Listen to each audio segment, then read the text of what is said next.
Rien de tel qu'une bonne douche pour se remettre en forme. Mais dans une baignoire, gare aux projections. La solution, installer un écran. Vous aurez besoin d'un écran de baignoire, d'une cartouche de mastic silicone, de vis et de chevilles à béton. Munissez-vous d'un mètre, d'un crayon, d'un niveau à bulles, d'une perceuse à percussion, d'un tournevis et d'un pistolet extrudeur.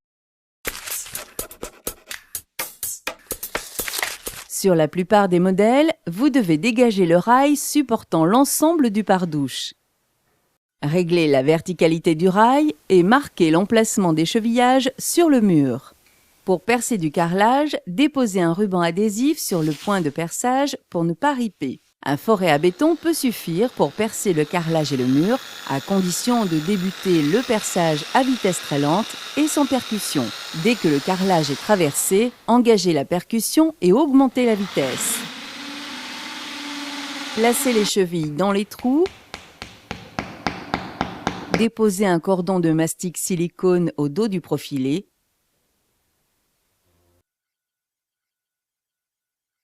Et fixez par vissage.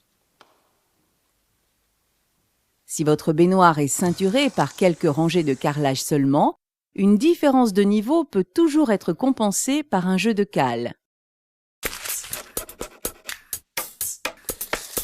Engagez le pare-douche dans le profilet mural. Serrez les vis de fixation latérale, mais sans les bloquer pour régler la position du pare-douche.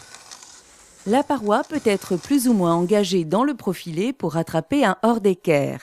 Placez une cale sous la paroi pour rattraper l'éventuelle différence de hauteur lors de la fixation. Quand le bas des parois affleure la baignoire, bloquez les vis, puis masquez leur tête avec les caches fournies. Glissez le joint d'étanchéité fourni dans votre kit en dessous de la vitre. Un mince cordon de mastic sanitaire entre le profilet de fixation et le mur suffit pour garantir l'étanchéité. Déposez un cordon de chaque côté et lissez. Selon les modèles, fixez en fin de montage le porte-serviette. Laissez durcir le mastic silicone d'étanchéité pendant 24 heures avant de profiter de votre baignoire.